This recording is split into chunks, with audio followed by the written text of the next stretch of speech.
2020 was Arthur Smith's final season with the Tennessee Titans and inarguably his most productive season as an offensive play caller in the National Football League. And this year with the Pittsburgh Steelers, he is rebuilding that style of offense for the Pittsburgh Steelers.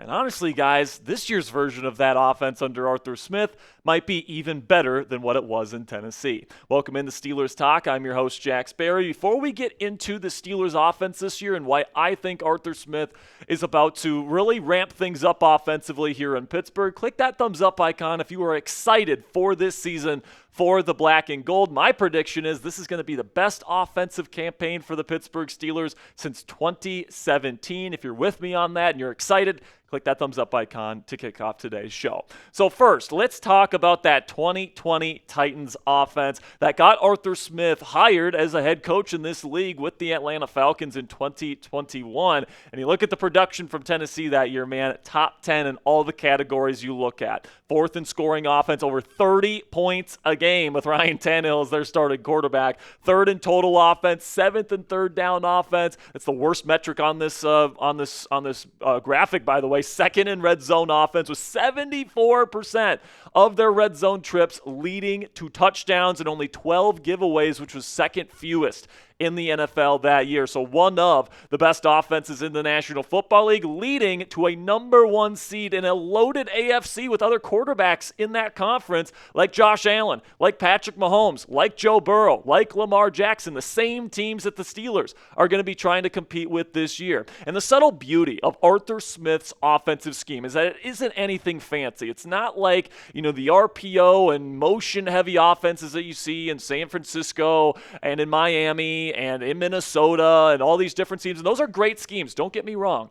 But the Pittsburgh Steelers and Arthur Smith, has a little bit more of an older school approach, and it's a little bit more simple, but when all the pieces are working together, it creates one of the most unstoppable offensive schemes in the National Football League. And for Art, it all starts with the zone run game, whether it's outside zone, whether it's inside zone, whether it's split zone, whether it's mid zone. He loves his zone rushing concepts, and he loves to marry the play action passing game off of those zone concepts. So the foundation of this offense is you have to have a really good run game, okay? The offense's success is very dependent on the run game because a lot of the passing game is dependent on the play action passing game, and if you don't have the good run game to pair with that, defenses are not going to respect your play action passing game. Your offense doesn't stay on schedule, and you're in third and long, and you're in shotgun and 11 personnel a lot, which Arthur Smith does not thrive in. And in Tennessee in 2022, it certainly helps to have a prime Derrick Henry on your offense, and he was the main engine of that offense that year. It was his best season as a pro, the only season where he had over 2,000 yards rushing. He had over 125 yards per game that season, carried for over 5 yards per carry at 5.4 and had 17 total touchdowns.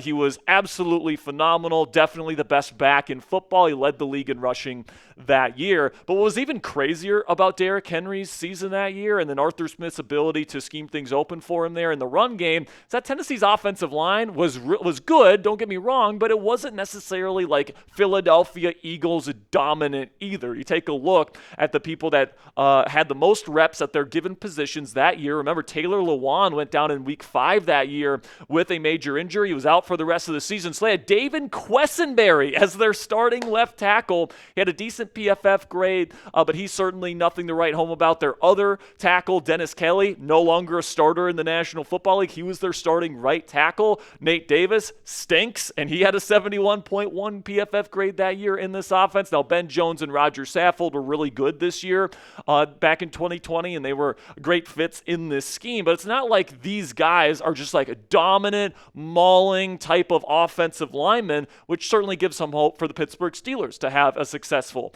offensive line this year in this scheme. And when it comes to last year at the Pittsburgh Steelers, Arthur Smith tried to implement this run-heavy approach with Najee Harris and Jaylen Warren, but Warren dealt with injuries on and off throughout the season, and Najee, just plain simply like he has throughout his entire career, just hasn't been super efficient. Even though he had over 1,000 yards again, that's most mostly because of the amount of carries that he had. The Steelers were 5th in rushing percentage last year. Just under 50% of their offensive plays were rushing attempts. That was top 5 in the league. But, despite really trying to get the run game going, 25th in yards per attempt, 24th in total EPA last year, and then 28th in success rate, which is 36.9% of their rushing attempts being deemed successful according to the EPA metrics. And then because of that, you look at the offensive production last year, and Russell Wilson was able to do some good things last year. He did protect the football.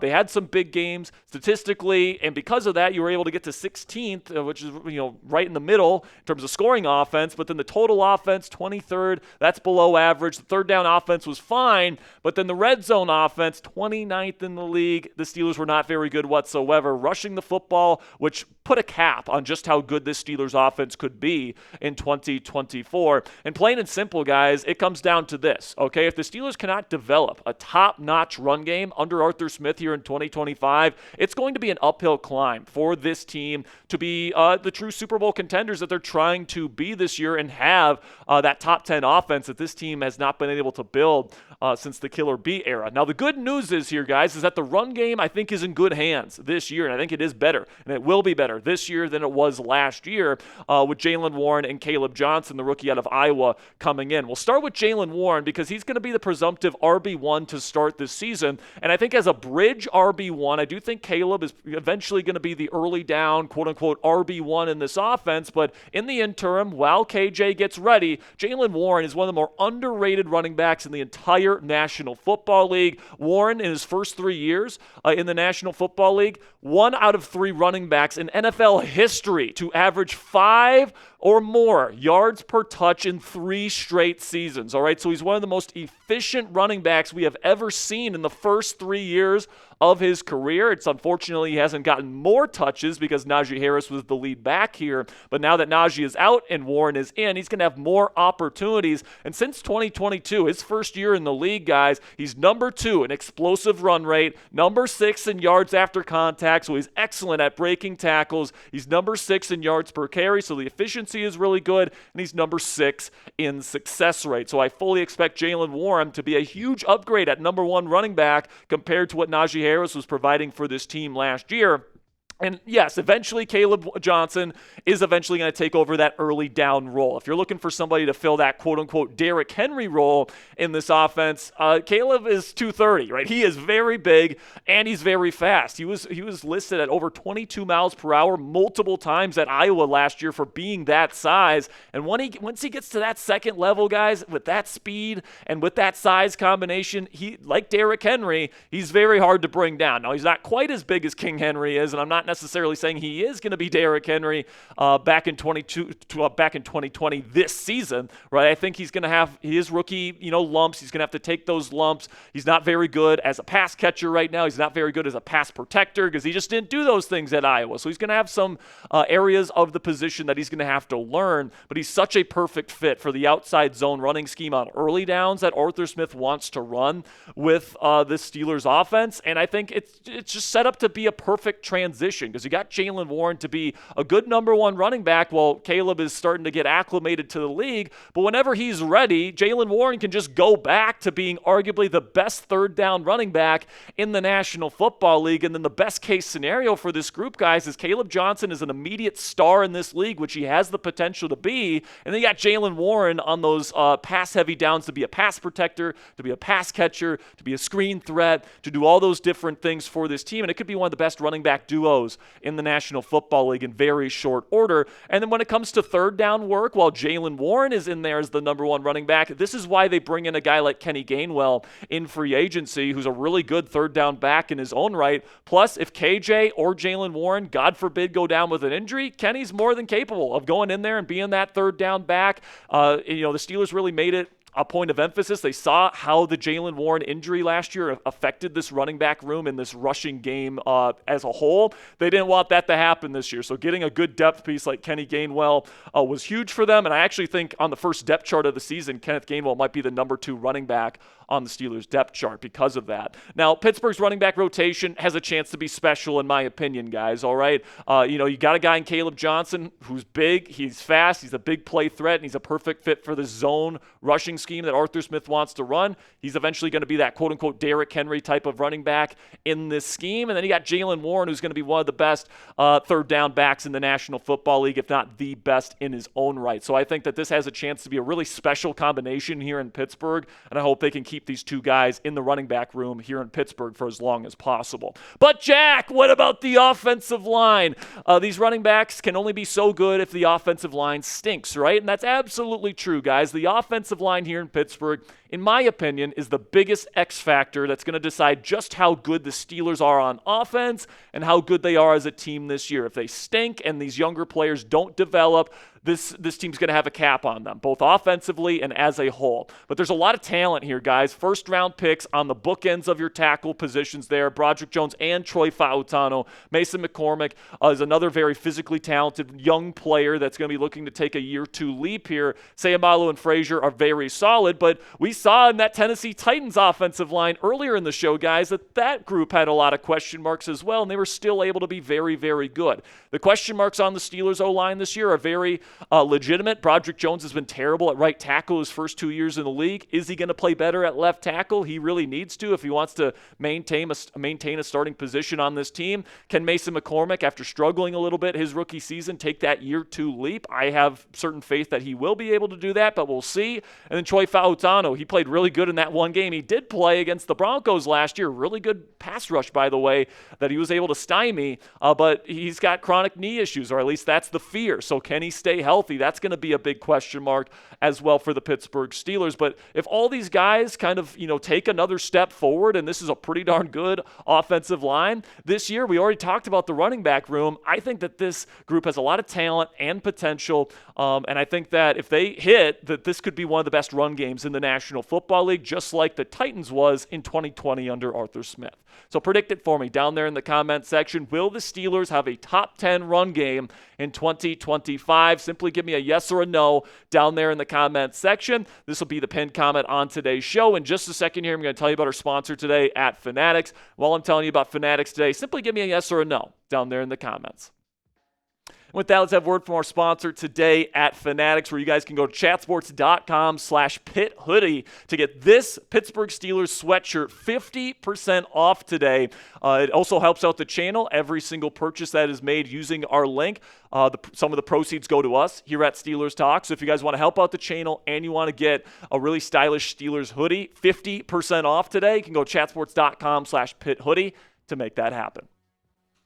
All right, so now let's shift over from the run game, which is going to be the foundation of the Steelers' offense, to the passing game, which is going to provide a lot of the explosive elements that work off of that run game. And it all comes down to Aaron Rodgers, the quarterback, guys, because if the run game can get going, that's going to open up the passing attack in play action, which everybody knows is a big staple of the Arthur Smith offense. And this offense, was perfect for Ryan Tannehill, and it really did elevate what he was able to do from a production standpoint. He wasn't able to put up these kinds of numbers in any other offense throughout his career. The only one he was able to do it with was Arthur Smith. But in 2020, man, one of the most productive quarterbacks in all of football, over 3,800 yards, 33 touchdowns, just 7 interceptions. Okay, this guy had a phenomenal season in this offense. And you take a look at some of the advanced numbers, it continues to show that, right? Second in EPA per play, second in success rate. His completion percentage over expectation was 11th. That's still pretty darn good. And then his yards per attempt efficiency was top 5 as well. So he was one of the best quarterbacks in the league from a production standpoint, whether you're looking at the pure numbers or the analytics.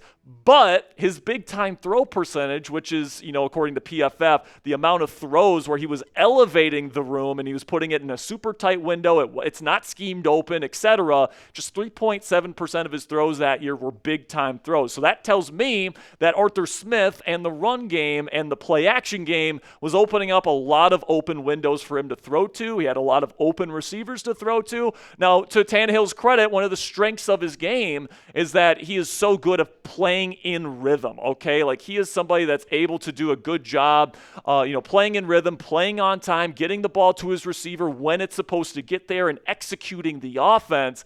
And that's why he was able to have so much success there with the Tennessee Titans under Arthur Smith. But another way that we know that Ryan Tannehill was elevated by Arthur Smith's scheme here, guys, is because he was never able to replicate the numbers that he had in this scheme elsewhere. Okay, when Arthur Smith left, he took a big step backwards. When he was with Adam Gase with the Miami Dolphins before playing under Arthur Smith in Miami, same story. Not enough production, or at least not as productive as he was with the Tennessee Titans. So now we take a look at Aaron Rodgers, okay? And he's another guy that thrives on playing on time and within rhythm. He won 2 MVPs in Green Bay in an offense led by Matt LaFleur, who, by the way, Arthur Smith was on a Matt LaFleur staff in Tennessee before he went to Green Bay. These two offenses really depend on play action, playing within rhythm, playing on time, and there's really not a ton of quarterbacks in the league history that play on time better than Aaron Rodgers, man, which is why I'm so excited for this fit. And you can't tell me that even at his prime, Ryan Tannehill, at any point during his NFL career, is better than what Aaron Rodgers is right now. Even at 41 years old, I still think Aaron Rodgers is better than Tannehill ever was. And you guys can just take a look at the numbers comparing Rodgers in 2024 to Tannehill in 2020. In terms of elevating the unit, Rodgers in 2024 was top 10 in big-time throws, according to PFF last year with 26. Tannehill was 19th in 2020 with only 20. So in terms of those third and longs, in terms of those 2-minute drills, in terms of those moments when the defense knows you have to throw the football, Rodgers is going to be able to provide more of that to this offense than Tannehill was in 2020. And then also another really important aspect to this equation here is protecting the football. And Rodgers has the lowest interception percentage in league history. He has the best touchdown to interception ratio in league history, and he was top 5 last year in turnover-worthy play percentage, whereas Tannehill back in 2020 was putting it in harm's way quite a bit. He was 30th in that metric, which with 3.9% of his plays being deemed turnover-worthy by Pro Football Focus that year. So Rodgers is the better quarterback here, and if you can take a look at the production from Tannehill back in 2020, if Rodgers gets even close to that production, I think Steelers fans are going to be very, very happy. Now, the final component that I want to talk to you guys today about the Arthur Smith offense and how he's going to kind of utilize the skill set players here on this team is the weapon versatility. This is a very core component of an Arthur Smith offense and Art's approach to the weapons, okay? And we saw this in Tennessee. We're seeing it now in Pittsburgh as he wants everybody to be big, he wants everybody to be athletic, and he wants everyone to be able to run block, especially on early downs, which gives his offense as much versatility as possible, all right? He wants the defense to not know what the Steelers are doing. He wants the defense to go to the line and say, man, they got a lot of size, but they also have a lot of athleticism.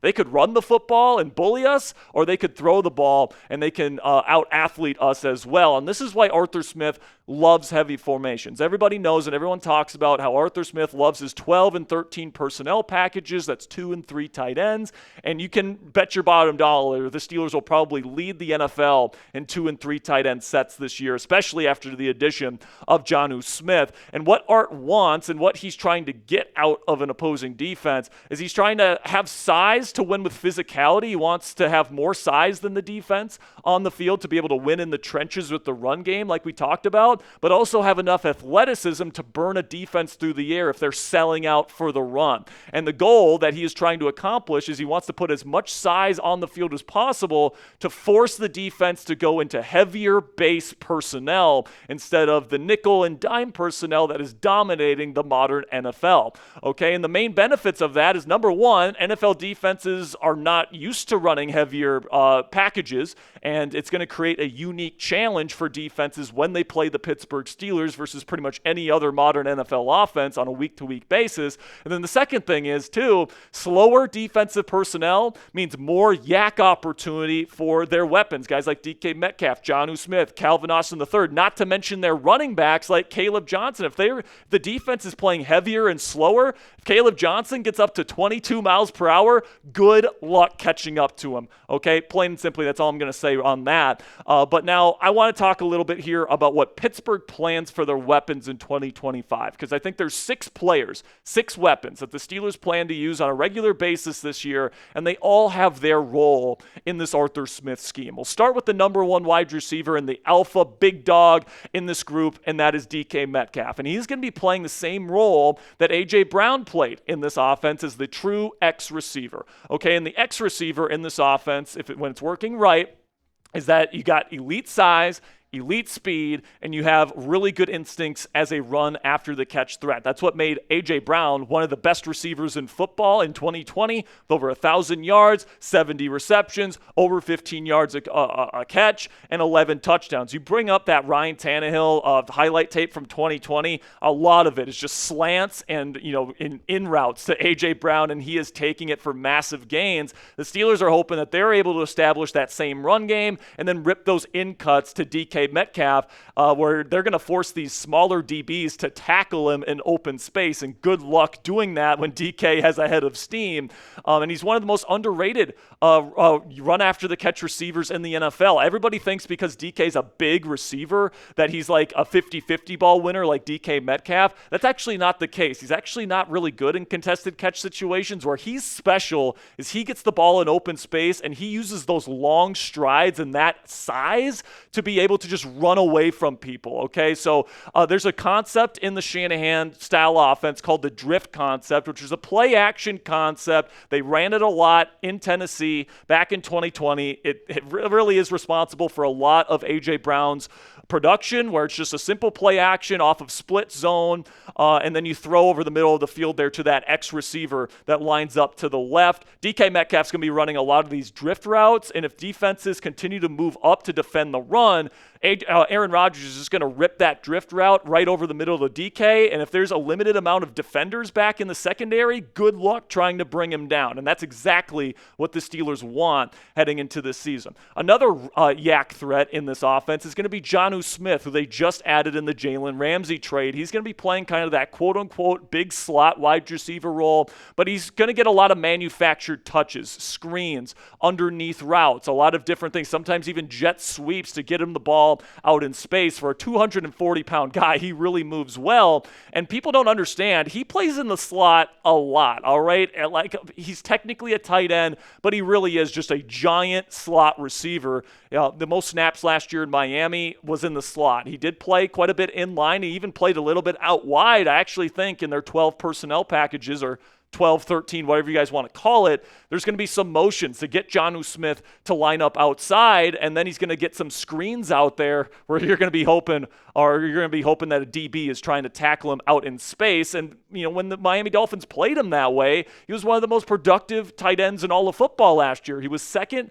in touchdowns with 8. He was fourth in catches. He was fourth in missed tackles forced in the entire NFL, and then he was fifth in yards among tight ends as well. So he is somebody that makes people miss. He's somebody that's one of the most dynamic screen and yak threats in the game, and he's going to be their quote-unquote manufactured touch guy. Whenever Aaron Rodgers sees a weakness in a defense and sees a screen opportunity to get it to Jonnu where he can get a big gain, he's going to get it to his big yak threat, man. Like, that's something that Arthur Smith and Aaron Rodgers probably want in this offense, which is why they pursued him for as long as they did. They have a vision for Jonnu Smith, guys, and I can't wait to see him play here in Pittsburgh. Then when it comes to Pat Freiermuth, he's your safety blanket. He's your possession-type tight end who's savvy, who's going to be able to find those soft spots in the zones. He's going to be able to stretch the seam, and he's got super, super reliable hands. He's going to be great in the red zone for Aaron Rodgers, all right? He's going to be kind of like that Bob Tunyon guy, had 10 touchdowns with Rodgers one year. I think Pat Freiermuth is going to catch a lot of touchdowns in the red zone for the Pittsburgh Steelers this year. And then on early downs, when you want to go to your 13 personnel looks, you can pretty much put a 6th offensive lineman in the game in Darnell Washington, who is a behemoth of a human and one of the best blocking tight ends in the National Football League. So what I love about that tight end room, guys, is you got different skill sets, right? You got your yak threat in Jonnu Smith, you got your receiving tight end in Pat Freiermuth, and you got your blocking tight end in Darnell Washington. So when they go to that 13 personnel look, defenses are going to be forced to put more size on the field, because if they go to nickel or dime, they just got more size than you, and they can just bully you into oblivion in the run game. But then you put more size on the field, and you got DK Metcalf on those drift concepts, right, that you got to deal with as well. So I think that The 13 personnel package is going to be very heavily used on early downs for the Pittsburgh Steelers this year, and they're going to be using these 3 tight ends quite a bit. But some of the other receivers on this team, the team also really believes in. Calvin Austin III, his role in this offense is going to be the dynamic receiving threat, okay? And Calvin, even though he's not much of a run blocker and therefore probably won't be on the field too much on first downs this year, he can threaten the defense to all 3 levels of the field. He's a yak threat, as we know, because of his punt return ability, great vision, and elite speed. He's also a really good route runner, so he can win in the intermediate level of the field. He's got better hands than he gets credit for, even though his catch radius isn't the biggest in the world. And then he's obviously got the long speed to threaten vertically as well. He tracks the ball well in the air, so he's somebody that when he's on the field, when it is 3rd and long, when it is 3rd and medium, when the defense knows that the Steelers have to pass, the Steelers throw Calvin out there. He's honestly really good as a C receiver on the outside. Like, having a guy like him is very valuable to the Steelers offense this year. And then you got Roman Wilson, who's got a lot of potential, but because they're going to be throwing a lot of tight ends out on the field, Calvin's going to be pretty much your wide receiver 2 this year. There's not a whole lot of pressure on Roman Wilson to have to break out this year, but there's also a lot of opportunity for him to break out as a nice little slot type of receiver for the Steelers this year. He's got really good acceleration. He's got excellent hands for his size. That was something that really stood out to me about him at Michigan, was his ability to catch the ball with his hands outside of his frame. And he's got a dog mentality as a blocker. Arthur Smith's going to love that shit. So he's going to have some opportunity to elevate himself and get more and more reps throughout the season, depending on how he does in training camp and in the preseason this year. But, even if he doesn't work out, the Steelers do have some other options at their disposal as well. And I do think that we could see Roman get some wide receiver 2 work in 12 personnel if he earns it, right? If he does a good job in camp, all these different things. In 12 personnel, when you have 2 receivers on the field, he might get on the field before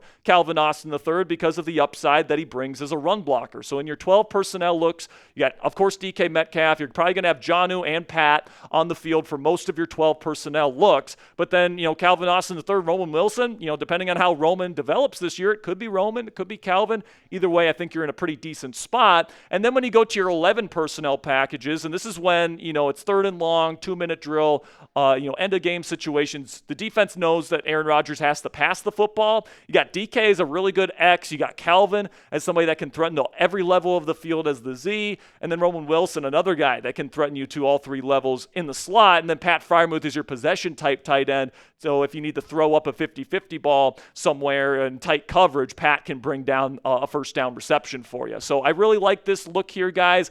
And that's going to kind of conclude my breakdown of Arthur Smith's offense this year. But if you guys can't tell, I'm very excited and optimistic about the Steelers offense this year. And if everything kind of goes according to plan, right, if this young and talented offensive line can meet their potential, we'll see if Pat Meyer can get the most out of them. All those different things. If Aaron Rodgers isn't completely washed, which I don't think he is, if Caleb Johnson is good immediately, which I think he could be, like, this offense has a chance to be really, really unique and really good and hard to stop for opposing defenses. And if they pair that up with what I'm expecting to be a top 5 defense in the National Football League this year, we might be talking about one of the best teams in the entire league this year, just like the Tennessee Titans were in 2020. So let me know what you guys think down there in the comments section. What is your confidence level in the Steelers offense this year? Put it on a scale of 1 to 10 for me down there in the comments section. And that'll be it for today's show, guys. I know it was a bit of a doozy. Thank you guys so much for sticking with me today. But if you guys want more nerdy, in-depth Steelers videos like this, we bring the boom every single day here on Steelers Talk. So click that subscribe button if you haven't already. Until next time, guys, here we go, Steelers.